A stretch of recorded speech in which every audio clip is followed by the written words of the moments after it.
Uh, and Haroon asks, what's a common weakness you see in fighters, and what should be done to improve this common weakness which you've seen? So is there a trait you see in fighters which a weakness which maybe shouldn't be there, but quite a few fighters have this weakness, and what should be done to overcome it? I say two common weaknesses that I see with fighters. One is a conditioning thing, and one is a technical thing. I'll start with the conditioning. The conditioning is I see guys after maybe 5 or 6, between 4 and 6 rounds, they get a bad drop off in energies. It's like cortisol hits in their body and they don't get a good second win. And it takes them some time to get their second win. I think that comes from panicking. That comes from not being calm in the ring. That comes from not being able to recognize it and being able to push through it in the gym. So when you get in the ring, you're okay. If you watch fights really, really closely, you'll see like the sharper guy come out, and around the 4th or 5th round, you'll notice like a drop off in him, and you're like, damn, what happened?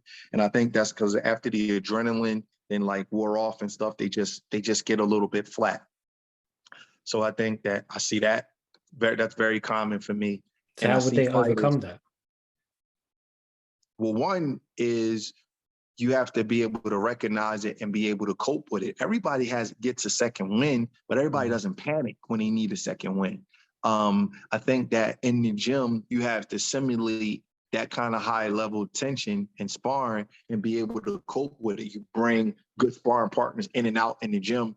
Like after maybe the 4th round, you'll bring a good sparring partner in. So your fighter who's been boxing 4 rounds already, he has to box somebody that's fresh, that's coming in, that's nice and sharp. So his mind has to cope with this sharp, good guy, and he has to be able to fight through this second win. If you could do it in the gym, you should be able to do it in the fight.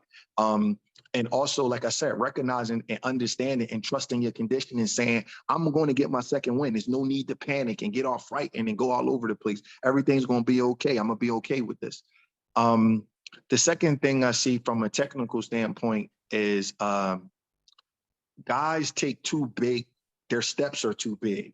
So when you're in a boxing ring, you don't want your steps to be so big, because if your step is big, then that means that it's taking your foot a long time to get from point A to point B. Foot is off the ground for a longer time if your step is big. So when you're boxing, you want to take small steps. You want to kind of like shuffle around the ring. You want to be like moving small steps here. Sometimes guys go like this, and they turn all the way around like that. You don't need to do all that in the boxing ring, because at the end of the day, if you look at Usyk, look how small his steps are. They're really, really efficient. You know, his steps are no more than 12 or 18 inches. You got guys that take too big, their steps are just too big.